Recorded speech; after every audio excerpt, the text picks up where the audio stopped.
2025-এর নববর্ষ উপলক্ষে নাকি doctor Yunus 100 GB MB free দিচ্ছে, দেয়নি।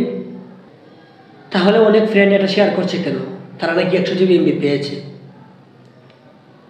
তারা মিথ্যা বলে? পায় না তারা, তাই না? তারা পায়নি, কখনো পাবেও না।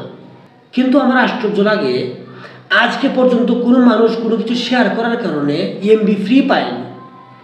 তাহলে ওনারা কোন বিশ্বাসে এটা করে?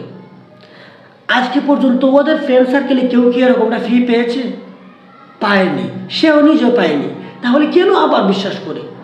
মানে মোট কথা হচ্ছে, আমরা এমন এক জাতি যে ফ্রি পাওয়ার জন্য বা ফ্রি খাওয়ার জন্য উন্মাদ হয়ে থাকি।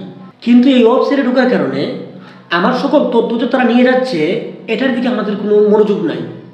আমরা 100 জিবি এমবি পাইলেই হইল।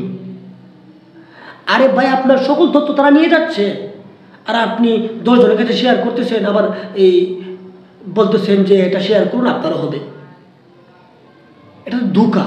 আজকে পর্যন্ত আপনি পাননি, আপনার ফ্রেন্ড সার্কেলে কেউ পায়নি, তারপরও আপনি ধোঁকায় পড়ে আছেন কেন?